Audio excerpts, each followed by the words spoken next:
الحمد لله رب العالمين والصلاة والسلام على نبينا محمد وعلى آله وأصحابه أجمعين أما بعد. عن أبي هريرة رضي الله عنه قال قال رسول الله صلى الله عليه وسلم إن الله تعالى قال من عادى لي وليا فقد آذنته بالحرب وما تقرب إلي عبدي بشيء أحب إلي مما افترضته عليه وما يزال عبدي يتقرب إلي بالنوافل حتى أحبه فإذا أحببته كنت سمعه الذي يسمع به وبصره الذي يبصر به ويده التي يبطش بها ورجله التي يمشي بها وإن سألني لأعطينه ولئن استعاذني لأعيذنه رواہ البخاری. محترم ناظرین کرام، السلام علیکم ورحمۃ اللہ وبرکاتہ. آج جس موضوع پر کچھ دیر روشنی ڈالی جائے گی وہ ہے فرائض اور نوافل سے اللہ تبارک و تعالیٰ کا تقرب. ابھی آپ کے سامنے جو حدیث پڑھی گئی ہے وہ حدیث قدسی ہے. سیدنا ابو ہریرہ رضی اللہ عنہ سے روایت ہے کہ رسول اللہ صلی اللہ علیہ وسلم نے فرمایا کہ اللہ تعالیٰ کا ارشاد ہے، جو شخص میرے کسی ولی سے عداوت رکھے میرا اس سے اعلان جنگ ہے. میرا بندہ میرے فرض کردہ امور کے سوا کسی اور چیز کے ذریعے میرے زیادہ قریب نہیں آ سکتا، میرا زیادہ قرب حاصل نہیں کر سکتا. میرا بندہ نوافل کے ذریعے میرے قریب ہوتا رہتا ہے یہاں تک کہ میں اس سے محبت کرنے لگتا ہوں، اور جب میں اس سے محبت کرنے لگتا ہوں تو میں اس کا کان بن جاتا ہوں جس سے وہ سنتا ہے، اس کی آنکھ بن جاتا ہوں جس سے وہ دیکھتا ہے، اور اس کا ہاتھ بن جاتا ہوں جس سے وہ پکڑتا ہے، اور اس کا پاؤں بن جاتا ہوں جس سے وہ چلتا ہے. وہ مجھ سے مانگے تو میں اسے ضرور دیتا ہوں، مجھ سے پناہ طلب کرے تو میں اسے پناہ ضرور دیتا ہوں. یہ حدیث امام بخاری نے اپنی صحیح میں روایت کی ہے. محترم سامعین کرام و ناظرین اعظام، اس حدیث کے اندر اللہ تبارک و تعالیٰ نے اپنے اولیاء کا تذکرہ فرمایا ہے اور ان سے اپنی محبت کا اظہار بھی کیا ہے. جو شخص میرے کسی ولی سے عداوت رکھے یا اسے ستائے تو گویا اس نے میرے ساتھ عداوت کی، مجھے ستایا. یہ حدیث بڑی اہم ہے میرے بھائیو و دوستو. یعنی اللہ کے جو ولی ہیں اور جو متقی و پرہیزگار ہیں ان کو کسی بھی طرح سے تکلیف نہیں دینا چاہیے. تکلیف تو کسی کو نہیں دینا چاہیے، لیکن اللہ کے ولیوں سے عداوت گویا اللہ کے ساتھ اعلان جنگ ہے. ولی کون ہوتا ہے؟ ولی کون لوگ ہوتے ہیں؟ آج کل ہمارے سماج اور معاشرے میں ولی کے مفہوم میں بڑا تنازع ہے. لوگ ولی سمجھ نہیں پاتے. اگر کوئی آدمی نماز وغیرہ نہیں پڑھتا ہے اور لمبا بال رکھ لیا ہے اور کچھ ادھر ادھر کی باتیں بتاتا ہے، کچھ غیب کی باتیں بتا دیتا ہے، جنوں سے مدد لیتا ہے، تو اسے بہت بڑا ولی سمجھتے ہیں. حد یہ ہے کہ آج مسلمان بعض لوگوں کو ولی بنا لیتے ہیں اور وہ کپڑا نہیں پہنتے، ننگے بابا، ننگے پیر شاہ. میرے بھائیو دوستو، مسلمان جو جہالت دور کرنے کے لیے آئے ہیں، آج وہ خود جہالت میں جا رہے ہیں، تاریکی کی طرف جا رہے ہیں۔ بتائیے کوئی ولی ایسا ہو سکتا ہے جو کپڑا ہی نہ پہنے؟ وہ پھر کیسے نماز پڑھے گا؟ وہ تو نماز بھی نہیں پڑھے گا، نماز پڑھے گا تو اس کی نماز بھی نہیں ہوگی۔ تو ولی کون لوگ ہوتے ہیں؟ ولی غیب کی بات بتانے والے، کرامات دکھلانے والے، اور لمبا بال رکھنے والے، یا بڑا جو ہے امامہ لگانے والے، کون ولی ہوتے ہیں؟ اللہ تبارک و تعالیٰ قرآن مجید میں فرماتا ہے، الا ان اولیاء اللہ لا خوف علیہم ولا هم يحزنون الذین آمنوا وكانوا يتقون لهم البشرى في الحیاة الدنیا وفي الآخرة لا تبدیل لکلمات اللہ ذلك هو الفوز العظیم۔ آگاہ رہو، اللہ تعالیٰ کے اولیاء پر خوف ہوگا نہ وہ غمگین ہوں گے۔ اللہ تعالیٰ کے اولیاء وہ ہیں جو ایمان لائے اور پرہیزگار رہے، ان کے لیے دنیا کی زندگی میں بھی بشارت ہے اور آخرت میں بھی۔ اللہ تعالیٰ کی باتیں بدلتی نہیں ہیں، اللہ تعالیٰ کی سنت بدلتی نہیں ہے، یہی تو بہت بڑی کامیابی ہے۔ یہ سورہ یونس کی آیتیں تھیں۔ سورہ انفال کے اندر اللہ تعالیٰ فرماتا ہے، ان اولیاءہ الا المتقون، اللہ تعالیٰ کی ولی صرف متقی اور پرہیزگار لوگ ہیں۔ جو متقی لوگ ہیں، پرہیزگار لوگ ہیں، وہی اللہ کے متقی ہیں۔ جو فرائض ادا کرنے والے ہیں، نوافل ادا کرنے والے ہیں، وہ اللہ کے متقی ہیں۔ فرائض کو ترک کرنے سے کوئی متقی نہیں بنتا، کوئی ولی نہیں بنتا ہے، اگرچہ لوگ اس کو ولی کہیں، لیکن وہ ولی نہیں ہے۔ میرے بھائیو دوستو، ہمارے صحابہ کرام جتنے سب ولی ہیں، سب ولی ہیں، لیکن آج خطاب ولی کا کسی اور کو دیا جاتا ہے۔ لیکن آپ جان لیں کہ جو ہمارے صحابہ کرام ہیں، سب کی سب ولی ہیں، اولیاء اللہ میں سے ہیں۔ اسی طریقے سے جو بھی مسلمان اسلام پر چلنے والا ہے، دین پر چلنے والا ہے، صحیح عقیدے والا ہے، نبی جیسا عقیدہ رکھتا ہے، صحابہ کرام جیسا عقیدہ رکھتا ہے، ان کی طرح سے عمل کرتا ہے، وہ ولی ہیں۔ برے عقیدے والے، غلط عقیدے والے، شرکیہ کام کرنے والے، یہ ولی نہیں ہو سکتے، چاہے آپ کتنا بھی رٹ لگاتے رہیں کہ یہ بہت بڑے ولی ہیں۔ اور آج تو یہ ہوتا ہے کہ جن کی قبروں سے کچھ مل جائے وہ بہت بڑا ولی ہے، حالانکہ دینے والا تو اللہ تعالیٰ ہے۔ میرے بھائیو دوستو، آج مسلم سماج میں بہت ہی زیادہ گمراہی داخل ہو گئی ہے، جہالت داخل ہو گئی ہے۔ ہمارے علاقے میں ایک آدمی تھا جو نماز وغیرہ نہیں پڑھتا تھا اور نشہ آور چیزیں استعمال کرتا تھا۔ جب وہ انتقال کر گیا تو اس کو اس کے گھر میں لوگوں نے دفن کر دیا، اور اب وہاں پر عرس لگنے لگا، لوگ اپنی حاجتیں پوری کرنے کے لیے، پوری کروانے کے لیے ان کے پاس آنے لگے۔ میرے بھائیو دوستو، یہ لوگ اولیاء نہیں ہیں، یہ لوگ تو شیطان والا کام کر رہے ہیں۔ نماز نہ پڑھنا تو شیطان والا کام ہے، تو یہ اولیاء شیطان ہو سکتے ہیں، شیطان کے اولیاء ہو سکتے ہیں، اللہ کے اولیاء نہیں ہو سکتے۔ اولیاء الرحمن اس طرح سے نہیں ہوتے۔ عجیب عجیب کہانیاں ہیں، عجیب عجیب قصے لوگ بنائے ہوئے ہیں کہ آپ سوچ نہیں سکتے۔ تو میرے بھائیو دوستو،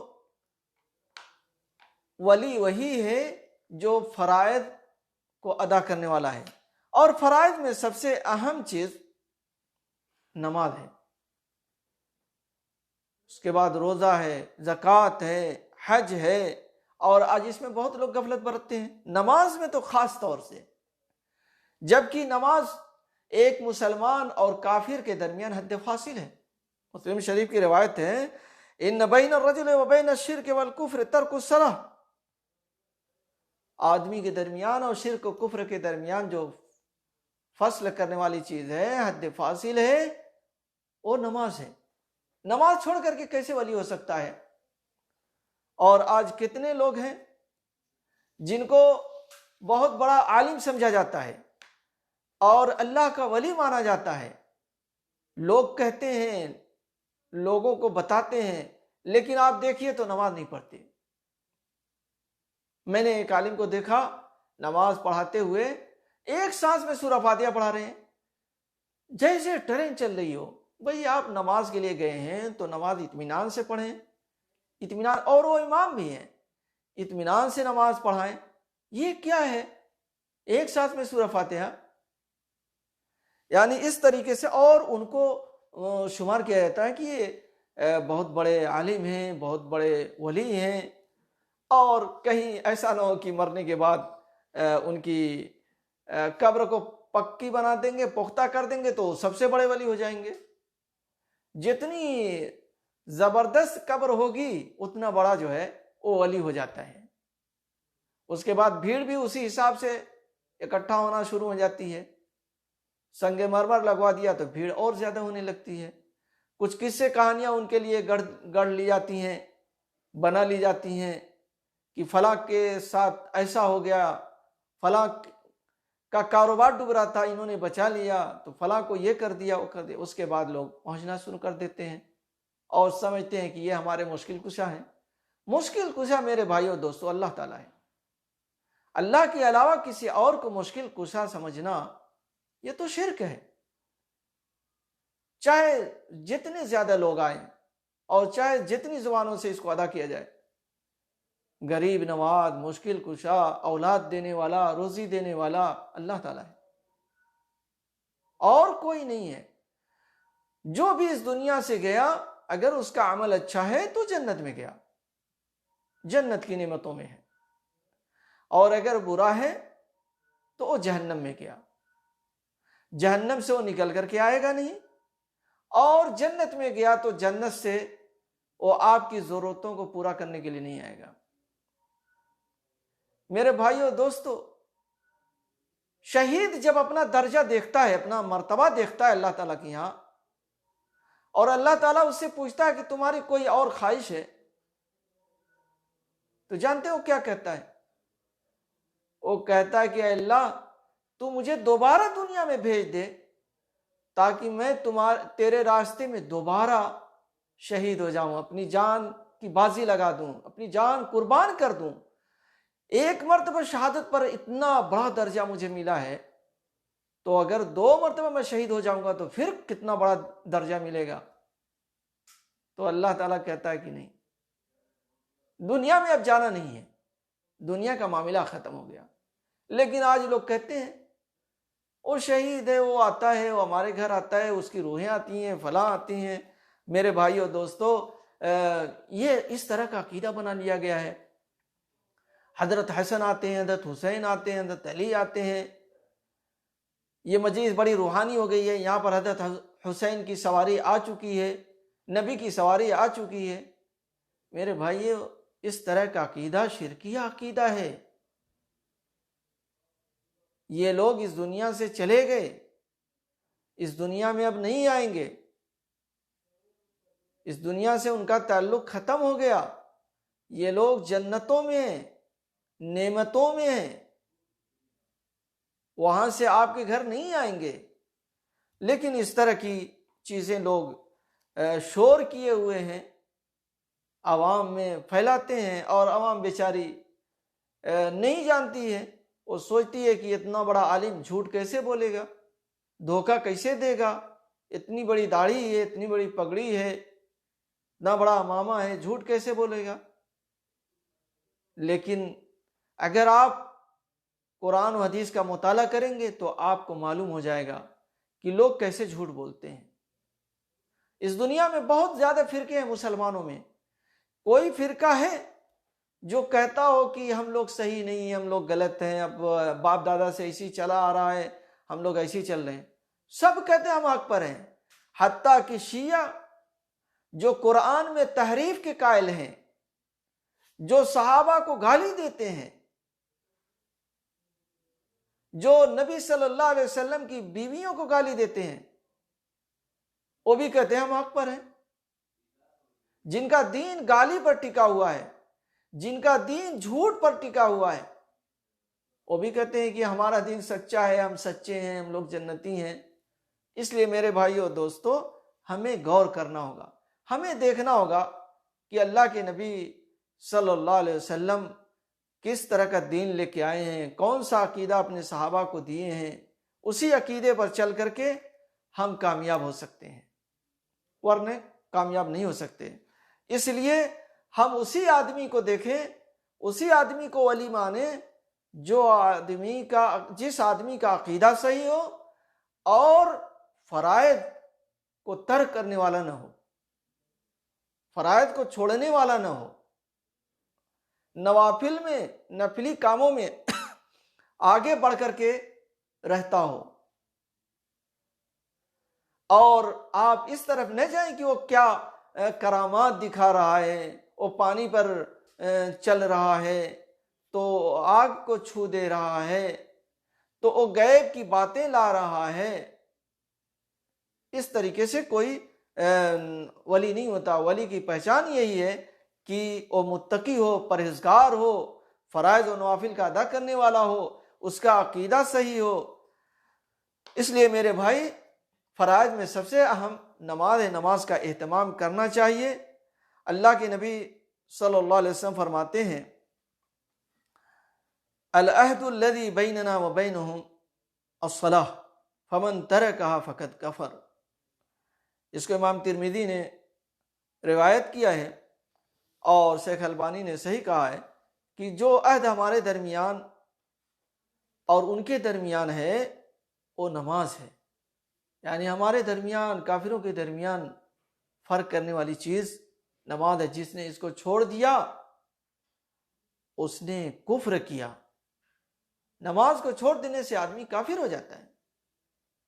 لیکن آج سماج اور معاشرے میں دیکھ لیجئے، اکثریت بے نمازی کی ہے۔ جمعہ کی نماز کو اگر چھوڑ دیا جائے تو اکثریت بے نمازی کی ہے، اور نماز پڑھنے والے بہت کم لوگ ہیں۔ بتائیے کہاں سے مدد آئے گی، اور کس طریقے سے یہ لوگ ولی ہوں گے، کس طریقے سے ولی بنیں گے؟ میرے بھائیو دوستو، یہ بہت بڑا مسئلہ ہے۔ امیر المومنین حضرت عمر رضی اللہ عنہ فرماتے ہیں وَلَا حَدَّ فِي الْإِسْلَامِ لِمَنْ تَرَكَ الصَّلَاةَ۔ تارک نماز کا اسلام میں کوئی حصہ نہیں ہے۔ تارک نماز کا اسلام میں کوئی حصہ نہیں ہے۔ یہ حضرت عمر رضی اللہ عنہ بیان کرتے ہیں، کہتے ہیں وَلَا حَدَّ فِي الْإِسْلَامِ لِمَنْ تَرَكَ الصَّلَاةَ۔ جو آدمی نماز کو چھوڑ دے اس کا اسلام سے کوئی لینا دینا نہیں ہے، اس کا اسلام میں کوئی حصہ نہیں ہے، وہ مسلمان نہیں ہے۔ اس لیے میرے بھائیو دوستو، ہم یہ دیکھ کر کے کہ یہ آدمی ہمارے مسلک کا نہیں ہے، ہمارے علاقے کا نہیں ہے، ہماری زبان نہیں بولتا، تو اس سے عداوت اور نفرت رکھیں، یہ صحیح نہیں ہے۔ آپ یہ دیکھیں کہ یہ آدمی سچا مسلمان ہے، دیندار ہے، اور اس کا عقیدہ صحیح ہے، نماز کا اہتمام کرتا ہے، تو آپ اس سے محبت رکھیں۔ اسلام پر پابندی، اسلام کے جملہ امور کو پابندی سے ادا کرتا ہے، تب آپ اس سے محبت رکھیں۔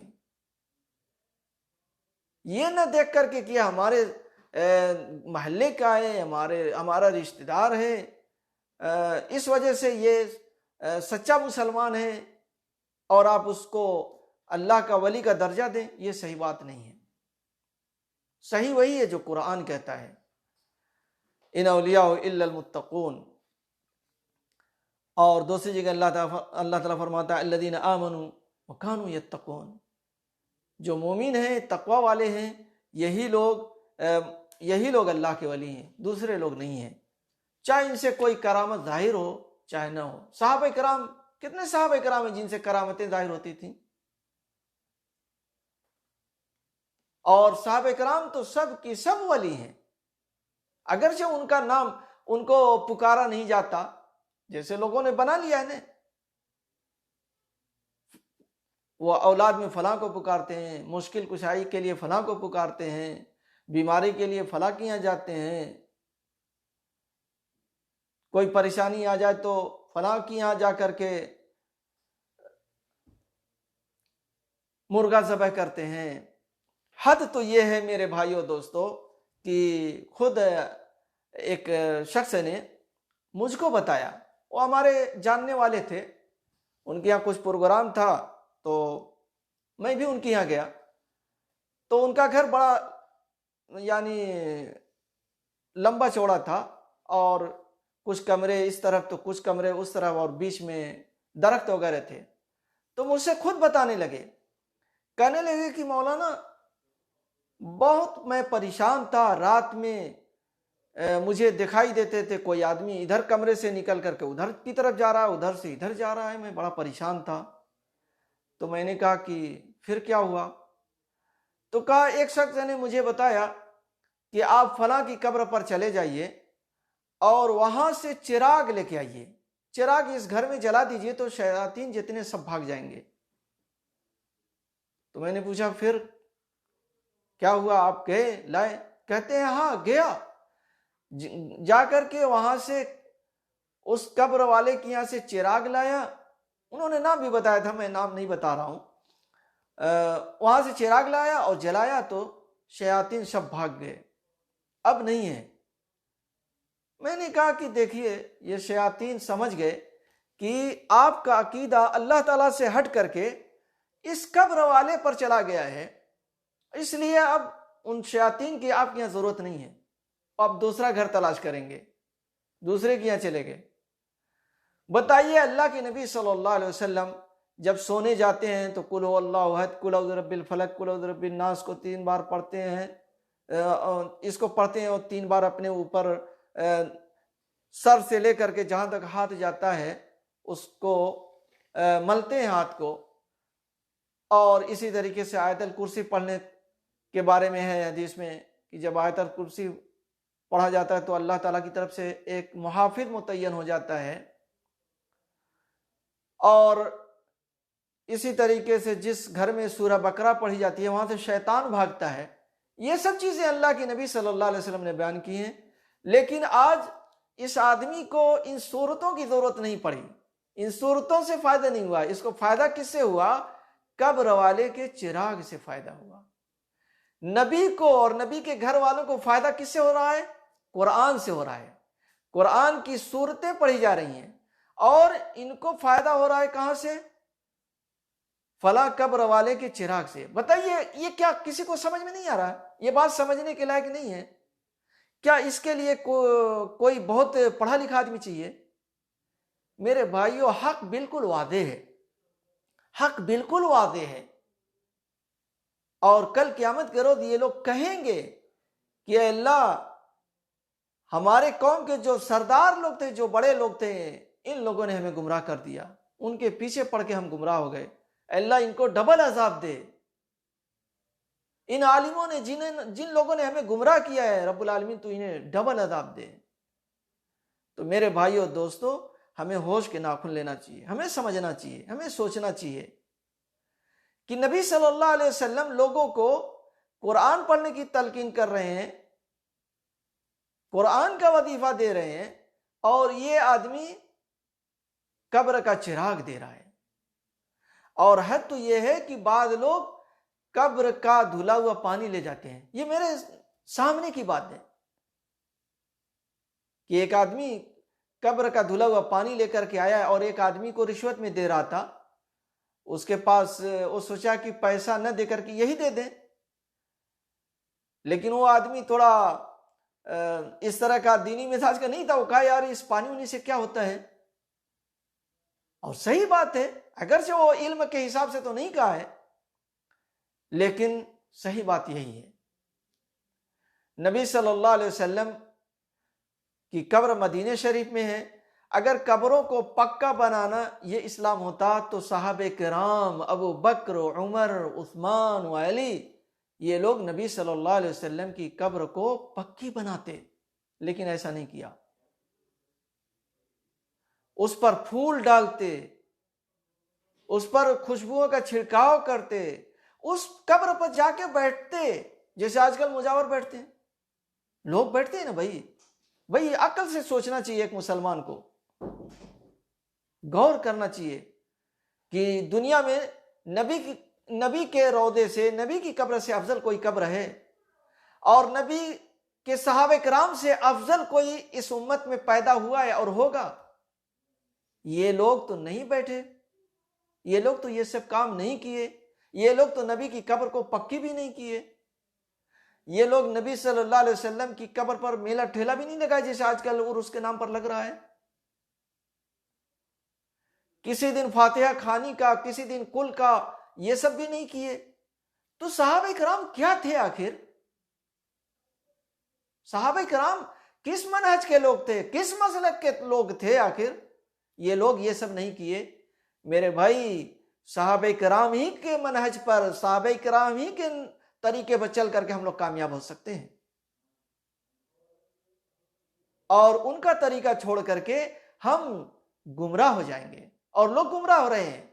نبی کا طریقہ چھوڑ کر کے، صحابہ کرام کا طریقہ چھوڑ کر کے میرے بھائیوں گمراہ لوگ ہو رہے ہیں اور گمراہ ہوں گے۔